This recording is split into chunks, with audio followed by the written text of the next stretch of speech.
Welcome to Dory Cote on Shamanism, a weekly podcast that explores one theme in shamanism throughout each month. Get comfortable, have a seat, and let's get started. Welcome to this week's podcast. I'm going to be speaking about the difference between a psychic, an intuitive, or a channel, and invite you to listen and send me any feedback you would like to send via my comment section on my website.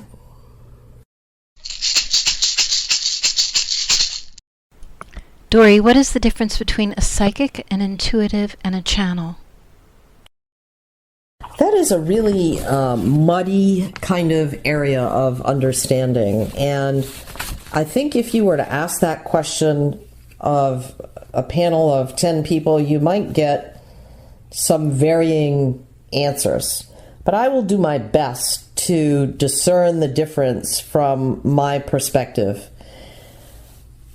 A psychic, to me, is somebody who has a gift, again, like the mediums that we were talking about in our last podcast, who are able to discern information about a person and their life in the past, in the present, and oftentimes also into the future. They are not doing what we talked about like a shaman does, doing a journey or putting themselves into a trance, typically. And they are not generally doing the work of a medium, which is seeing spirits around.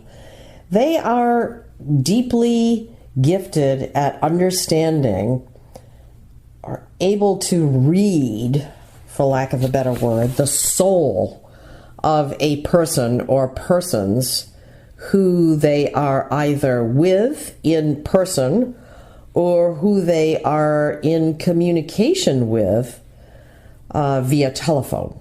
For instance, you can make a phone call to somebody who's a psychic in Minnesota, for instance, and tell this psychic, what it is you're struggling with or what are your questions about your life, and that psychic can tune in and help provide some guidance for you in the moment.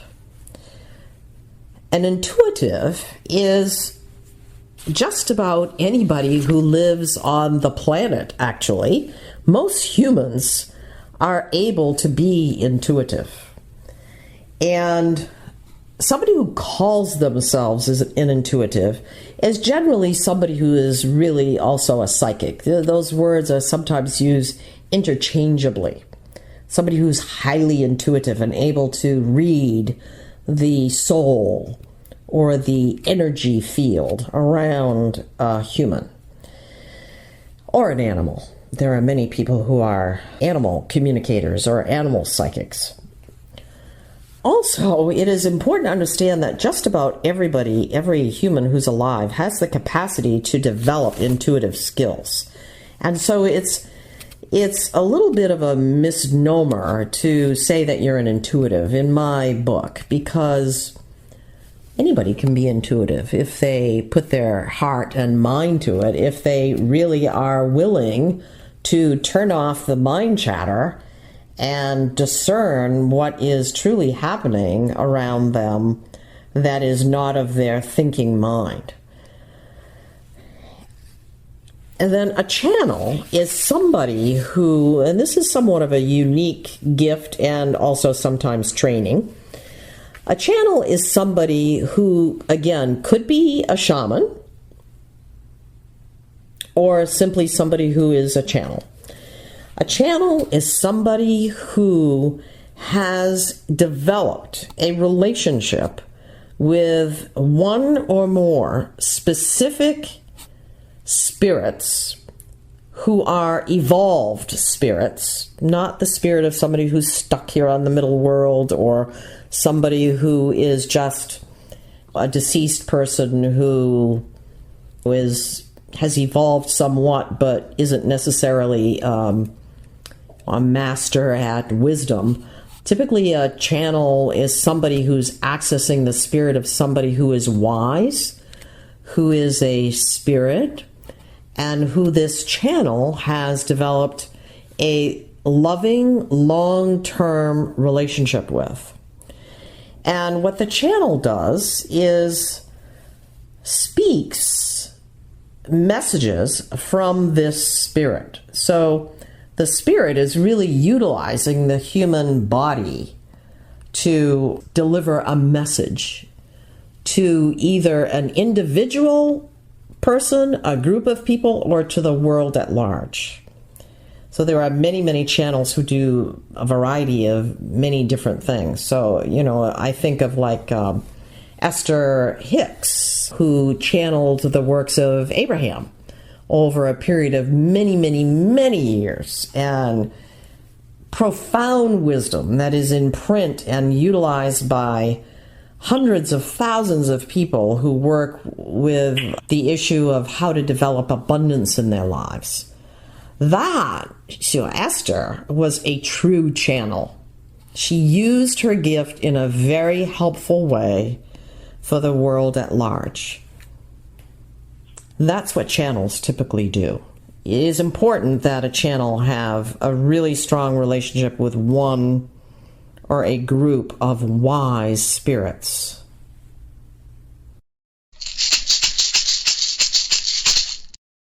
I have heard it said that anyone can be a psychic. Is that true? Well, in my estimation, no. I think anybody can be an intuitive. But a psychic does require a certain gift that not everybody is necessarily born with. And it does also require that the person, a good psychic, has to be willing to surrender their own personal beliefs and their own personal ego and their own opinions. So a psychic who's working with their true gift is delivering wise, helpful information and is very cognizant of how they deliver that information so that it is helpful to the person to whom they're delivering it. Well, for that reason, I don't believe everybody can be a psychic. I do believe that anybody can be an intuitive, however, if they just are willing to turn off the mind chatter.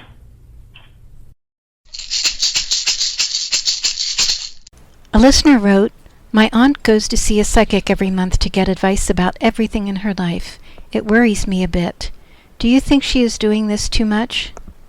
What would you say to this listener, Dory? Well, I don't know this person's aunt, but I would say this. When somebody begins to utilize the tools of the shaman, the medium, or the psychic in excess, then what I see is that person is giving over their power and not trusting their own inner wisdom or guidance, and basically relinquishing their power over to another person, whether that person is a shaman, a medium, or a psychic. So going to see somebody, that regularly over an extended period of time is, from my estimation, not wise. And I would want to, if she was my aunt, I would want to ask her more about why she finds it necessary to do that, and what is she getting? Is it helpful for her? And does she see that these monthly visits have no end? Is there a goal? Is there some purpose that she, in her own wisdom, is looking to achieve in doing these monthly visits? Or is she, potentially somewhat addicted to relinquishing her power to this other person? So, in summary, I would say it's a little concerning.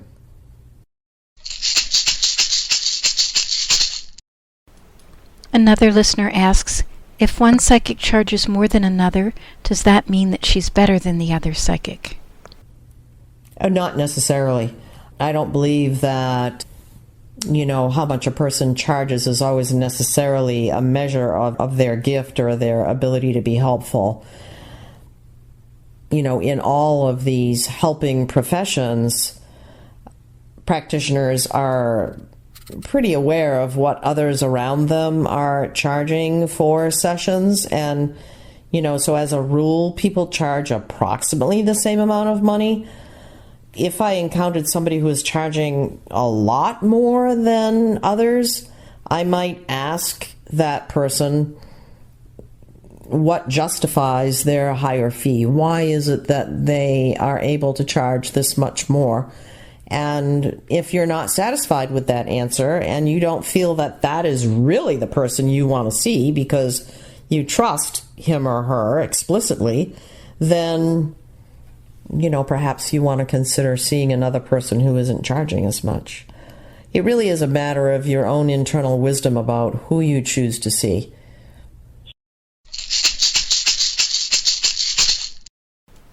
Are psychics dangerous? Can they mess with your energy fields?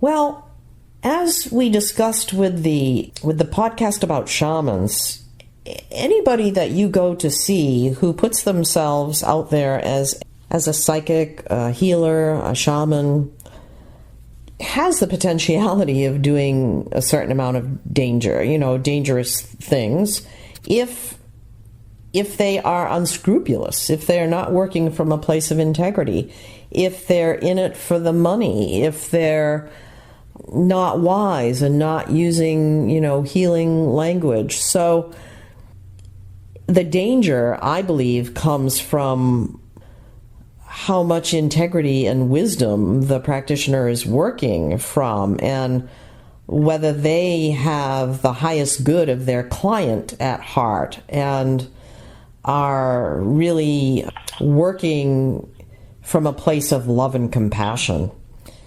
So can they mess with your energy fields? Perhaps. It depends on how gifted the person is, whether they're able to generate some kind of negative energy that the client ends up leaving with. But truly that can happen anywhere, whether it's with a psychic or with your hairdresser. There is always that capacity for somebody to be putting out disharmonious energy that can be harmful to somebody, thinking negative thoughts or saying negative things or using energy in a harmful kind of way. I'm not convinced that a psychic would necessarily have more capacity to do that than just about anybody would. But again, the caution is go with your gut. Use your own instincts. If you don't feel good about a person that you're seeing, then do not go back to see them.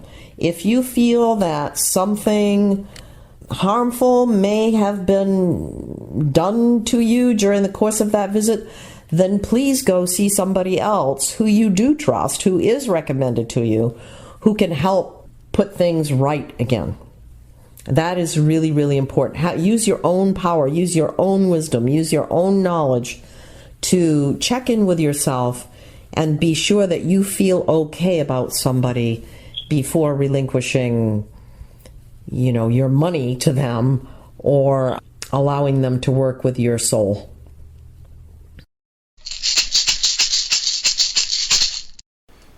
This completes our prepared questions. Is there anything you would like to add at this time?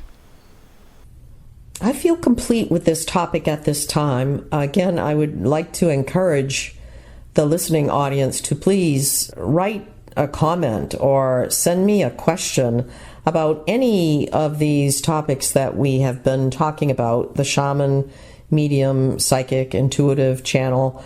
I am happy to dialogue with you about it and look forward to hearing from you.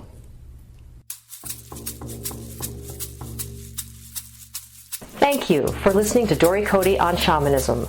We'd love to hear your thoughts, stories, reactions, and questions. Come on over to dorycote.com and join the conversation. And tune in next week for more on this subject, or next month for a new subject. You can subscribe to this podcast in iTunes or sign up on dorycote.com to receive notices when the podcasts are posted. That's Dory, D-O-R-Y, and Cote, C-O-T-E.com. Drumming and rattling by Dory Cote and Terry Morgan. Technical assistance and audio production by JillHackett.com. And this is Susan Savelle, wishing you many blessings in your life. We hope to have you join us next time.